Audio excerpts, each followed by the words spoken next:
Hello everyone. We are about to get started on this third in our series about the vagus nerve, and I'll be especially talking about the vagus nerve and pain, as well as other aspects of the vagus nerve.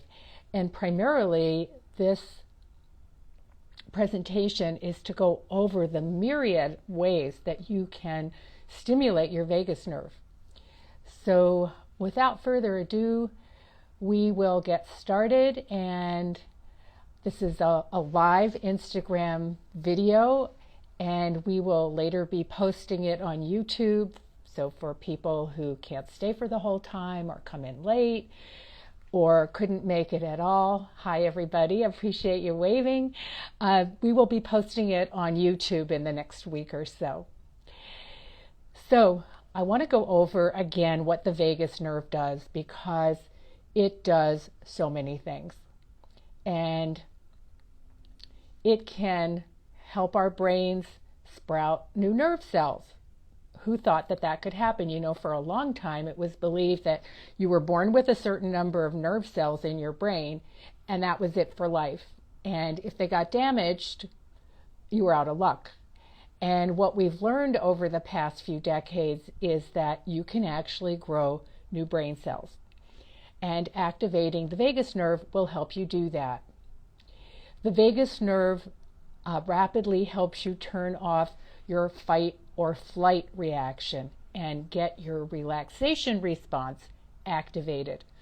We spend, unfortunately, a lot of our lives in the fight or flight and the newer understanding freeze, when you get really scared and can't do anything. We spend a lot of our time in that part of our nervous system.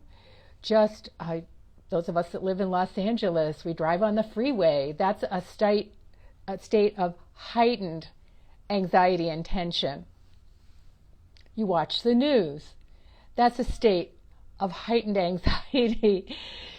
A lot of what we do stimulates our fight or flight system, and so it's really important to actively work on the vagus nerve and get your body calmed. You not only will feel better psychologically, but it has great implications for your overall health. You can sharpen your memory by activating your vagus nerve, that calming part of your nervous system. It can help you with high blood pressure, activating your vagus nerve, because when we're in fight or flight, our heart rate increases and our blood vessels constrict. And that's to help pump blood around our bodies quickly to get us out of danger. But you don't want to be in that state day in and day out. You want to relax and have overall dilated blood vessels, lower blood pressure, and get oxygen to your nervous system more. Activating the vagus nerve helps to decrease the damage that cortisol does to our bodies, and especially on our brain. And when we're in fight or flight, we produce a lot of cortisol from our adrenal glands, and cortisol's gotten a bad rap. Cortisol is life-saving if you're really in a life-threatening condition. But most of the time, we're not in a life-threatening condition. I mean, sometimes we are on a dark street and you're worried about getting attacked, or maybe you have gotten attacked, which is a horrible trauma. But most of the time, our bodies physiologically are responding as if we were about to get attacked. And that response causes us to release cortisol all the time. So cortisol is great when you're really in a life-threatening situation. It mobilizes sugar from where it's stored in your body. It increases, like I said, it increases your heart rate and gets your blood flowing around your body so that that sugar and oxygen can get to your muscles and your brain, and you can think about what to do to get out of danger. And back when we evolved, getting out of danger involved running, climbing, or some physical activity. And it was brief. And when it was over, that whole system was supposed to calm down. And in our day and age, with our constant stress, it often does not calm down. We're like we have a wild animal at our back all the time. Activating your vagus nerve can help with inflammation. And as you know, inflammation is the underlying cause of all chronic diseases, heart disease, cancer, Alzheimer's, autoimmune disorders. So reducing inflammation in whatever way we can helps our longevity, and not only helps our longevity, helps our healthy longevity, our ability to avoid disease as we age. Activating the vagus nerve helps us overcome depression and anxiety. It can help us sleep better. It can raise levels of human growth hormone. And human growth hormone is released when we're in deep sleep. And human growth hormone, that's another thing that's gotten a bad rap, because we've heard of human growth hormone used by bodybuilders and other people who abuse growth hormone and use it in amounts that are too high and end up with some health problems because of it. But growth hormone is naturally released when we're in deep sleep. And instead of calling it growth hormone, we should really call it healing hormone, because growth hormone heals our bodies while we're sleeping. Growth hormone helps us sleep better. Growth hormone contributes to maintaining our muscle mass. Growth hormone helps our brains work better. So you want to get good deep sleep, and you want to keep your growth hormone producing as much as you can. But activating your vagus nerve is another way to improve your growth hormone. Activating the vagus can help you overcome insulin resistance. And nationwide, we have an epidemic of diabetes, and you all know, you probably have somebody you know that has diabetes, or certainly have known about the serious sequelae of diabetes, which can entail blindness, kidney failure, and even the loss of a limb due to infections that don't heal. Diabetics have a higher rate of heart attacks and strokes and Alzheimer's disease. So insulin resistance is the first step in the process toward diabetes. And activating your vagus nerve will help you be more sensitive to insulin and avoid insulin resistance. Activating your vagus nerve can help you dial down allergic reactions. I was just talking to a patient yesterday who said his allergies were horrible this year, on antihistamines all the time, and eyes tearing and dry and irritated. Activating the vagus nerve can actually calm that part of your immune system that reacts to allergens. If you activate your vagus nerve, you reduce the chances of getting stress and tension headaches. Activating the vagus nerve helps to grow and preserve our mitochondria. Our mitochondria are the little energy powerhouses inside of our cells. They actually are viral remnants, believe it or not, that are engulfed in every one of our cells, and it's like a little energy factory. And you want to keep those mitochondria going as well as you can, because it has to do with your overall energy, but also your health. And ultimately, the vagus nerve helps us live longer, healthier, more energetic lives. So an interesting fact about the vagus nerve is vagal tone, and that refers to the resilience of your body and the ability to keep the vagus nerve and that part of your nervous system activated is actually can be passed from mother to child. And mothers who are depressed or anxious and have what we call low vagal tone, so they spend a lot of their time in the fight, flight, freeze part of their nervous system, actually can pass that tendency on to their newborn children. So really important to address this. If you're pregnant, if you're considering getting pregnant, you realize that you spend a lot of your time with anxiety, depression, and in fight or flight. There are things that you can do, and I'm going to tell you what they are, to help improve your vagal tone, to keep that part of your nervous system more activated. And I also am going to tell you a bit about how the vagus nerve helps with pain, because we treat a lot of people with burning mouth syndrome at the Sklar Center. It's one of our areas of specialty. And burning mouth syndrome is a chronic pain condition. Nobody really knows the cause of it. And it feels like your mouth has been scalded. And it makes it difficult to eat. It makes it difficult to socialize, because we spend so much of our time socializing around food and meals. And like any chronic pain condition, can create a lot of depression and anxiety. And on the other hand, we also know that emotional states play a role in the amplification of pain. So anything that you can do to reduce your anxiety and depression, such as stimulating your vagus nerve, will help your pain, as well as direct effects on pain from vagal stimulation. So how does stimulating the vagus nerve actually help with pain? Well, I mentioned inflammation, and stimulating the vagus nerve helps with inflammation. Immune cells are found in the areas of your body where chronic pain resides. And there are chemicals that contribute to inflammation and pain. And the vagus nerve actually has receptors for these chemicals.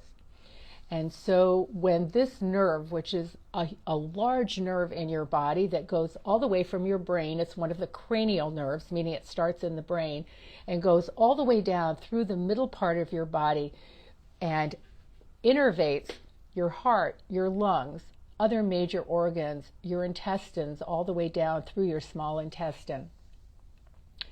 And so when your vagus nerve gets activated, it signals immune cells in your spleen, which is one of the organs that's innervated by the vagus nerve, to reduce inflammation. So activating your vagus nerve will reduce inflammation.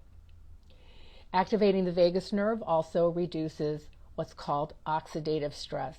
You know how if you leave a piece of metal out in the elements, the sun, rain, and the weather will rust the metal? That same process, it's called oxidation, goes on inside your body. Oxidation happens whenever we eat. So it's important to eat lots of, you always hear the term antioxidants, and you think of antioxidants as things like curcumin and resveratrol and bright colored vegetables and fruits. Those have compounds that will counteract what we call oxidative stress. And oxidative stress is also part of the pain-generating process in our bodies. We think that oxidative stress plays a key role in a particular chronic pain condition called complex regional pain syndrome, CRPS, which is very difficult to treat. So activating the vagus nerve may very well be at least a partial solution to help reduce pain in people with CRPS.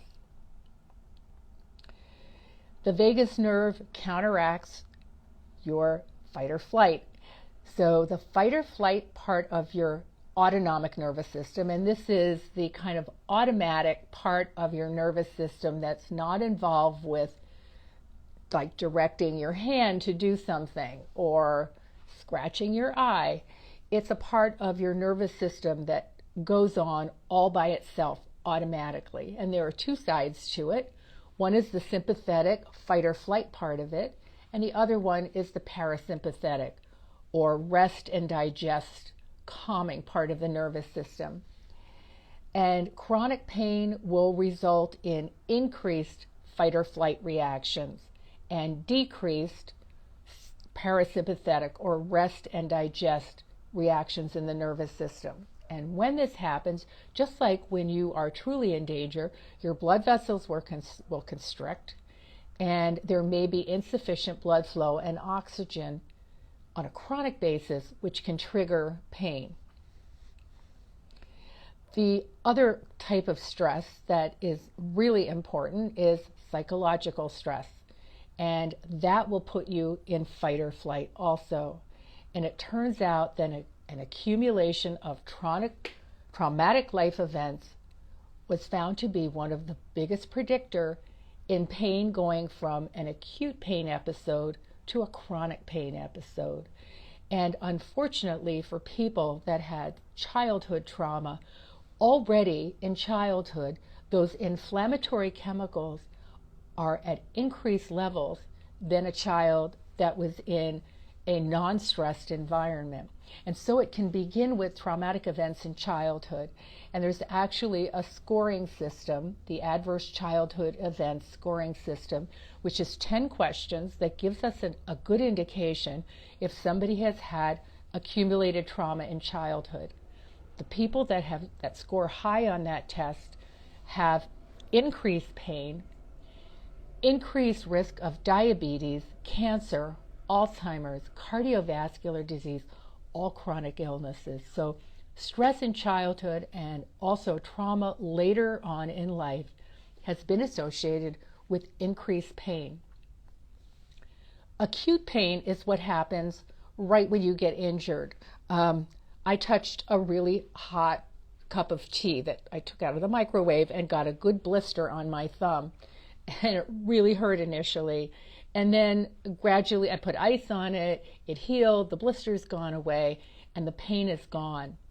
But for certain types of pain, it converts from that acute pain from injury into chronic pain, where my thumb might look perfectly normal, and it's burning, hurting, and interfering with my ability to conduct my life. And that's the conversion from acute pain to chronic pain. There are a number of factors in that conversion, but certainly psychological stress and traumatic life events play a role. Your vagus nerve and activating your vagus nerve is a way to reduce that fight or flight input into converting acute pain into chronic pain.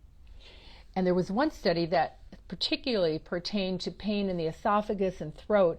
And I don't know how they got these volunteers, but volunteers were studied. Humans, it was a human study. They put a tube down people's throat and put dilute acid into their throats, which kind of mimic heartburn. And it was found that the throat pain that was due to that acid in the esophagus was able to be relieved by transcutaneous vagal nerve stimulation. And I'm going to show you a transcutaneous vagal nerve stimulator.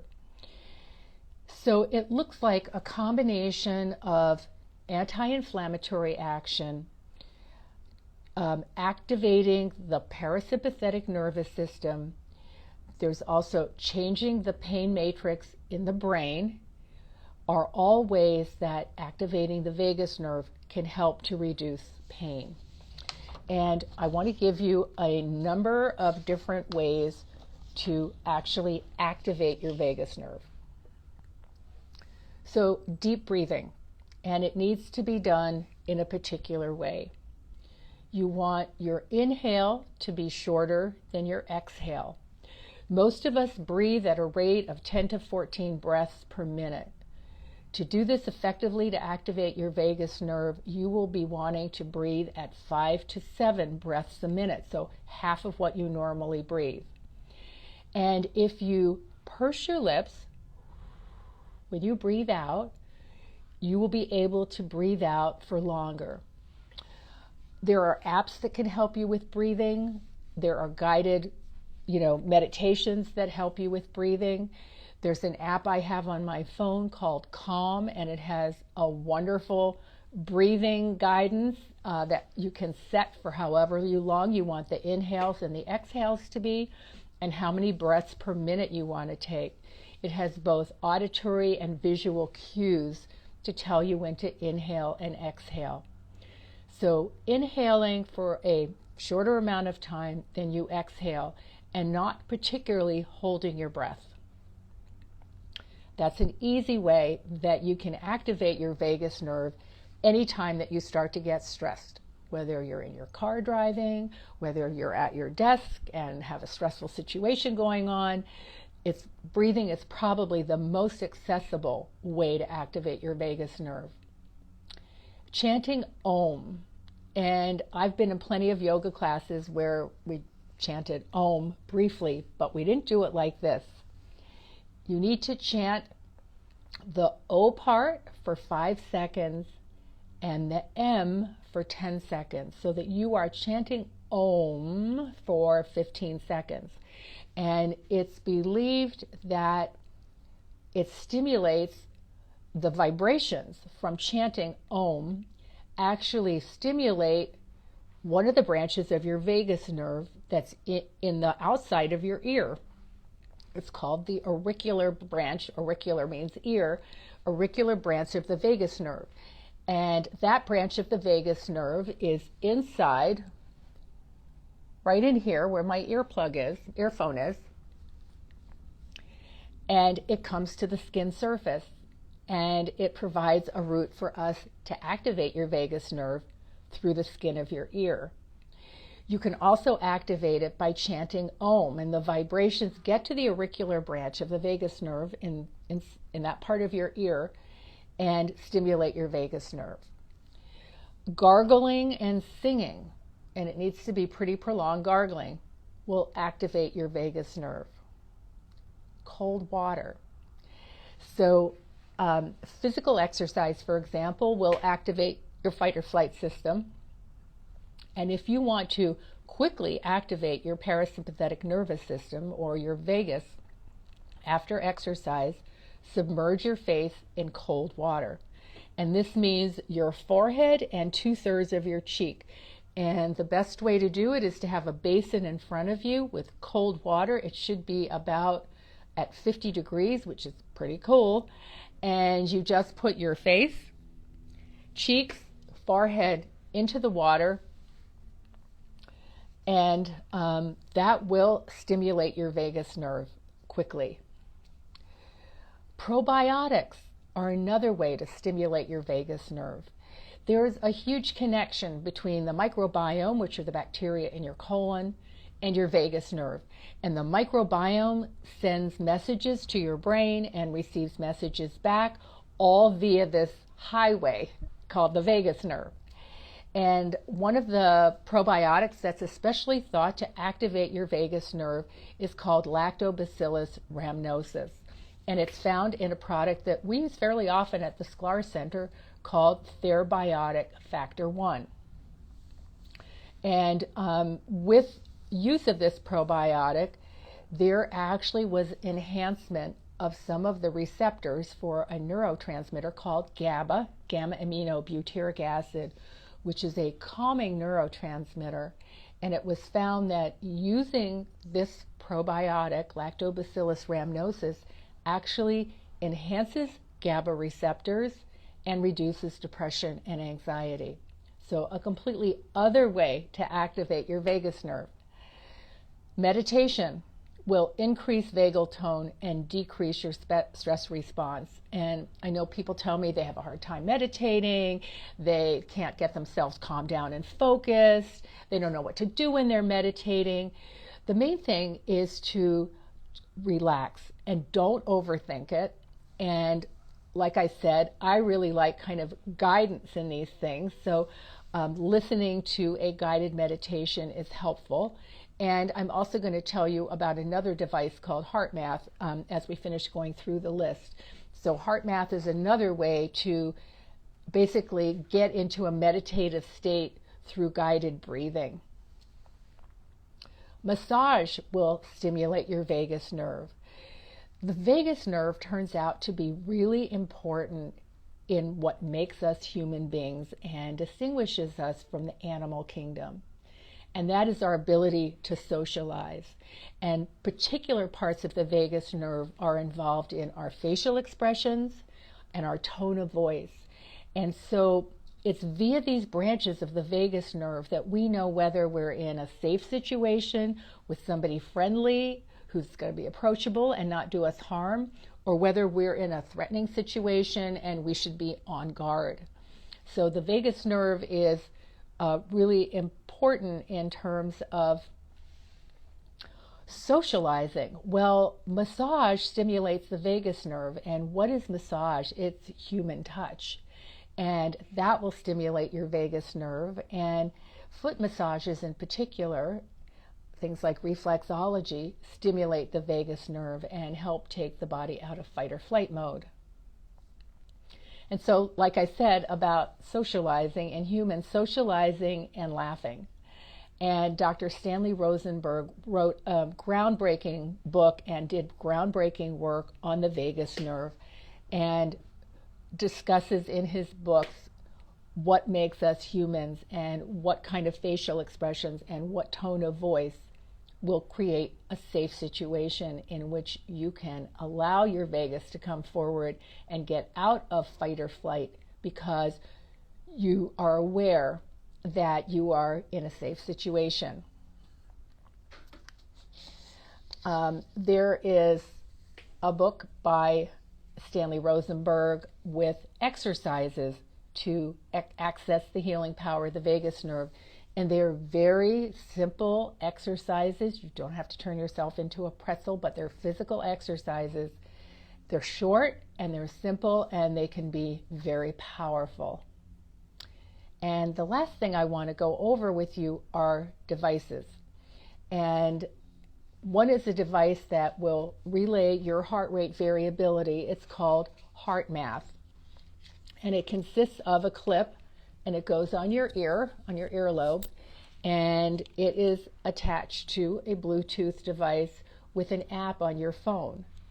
And with this clip on your ear, your phone app takes you through breathing exercises and will tell you if you are in synchrony, meaning that your heart rate variability is good.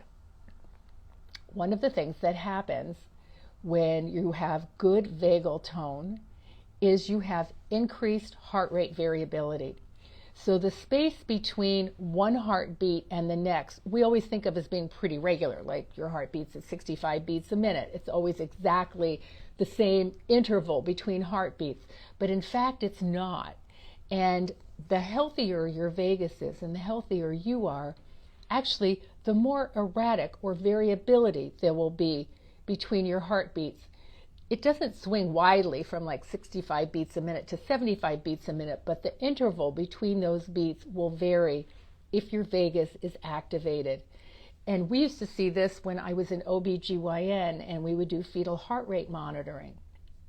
We monitored beat-to-beat variability of the fetus that was inside the mother, and it was a sign of concern if that heart rate variability decreased. And the tracing that we had, instead of jiggling all up and down, ended up being a flatter line. That was a cause of concern. And now that I understand more about functional medicine, I understand what that heart rate variability meant. So with HeartMath, you are able to monitor your heart rate variability, and by breathing and letting go into a relaxing state, it will let you know if you are in a good place as far as your heart rate variability. And then the other thing that we have been using at the Sklar Center is a transcutaneous vagal nerve stimulator, which can be set at various settings. And this also takes advantage of the auricular branch of the vagus nerve with an ear clip. And this ear clip attaches to your ear. Like I said, right kind of in the same area as my earphone is. And there is another electrode that goes on your shoulder. And using this will stimulate your vagus nerve. We've seen really great results in people who have sluggish bowels. We have a few patients who, either because of diabetes or an injury to their vagus nerve during surgery, had such sluggish bowels that they could barely eat. Their food wouldn't go down from their stomach into the rest of their intestine. And with the use of the transcutaneous vagal nerve stimulator, this one, they have been in much better shape. There are other ways to stimulate your vagus nerve, but I tried to give you a variety of things, everything from things you can do wherever you're seated, like deep breathing, to using a device. So I hope this has helped you understand the role of the vagus nerve, what it means for your health, what it means for pain, and what you can do about it. And those of you that are having the pain of burning mouth syndrome, will be interested in our BMS Hope course, where we go through this as well as many other ways to try to reduce the pain of burning mouth syndrome. So I really very much appreciate you being here today, and I'm going to scroll through and see if there are any questions. I haven't seen any, but if you have any, go ahead and post them.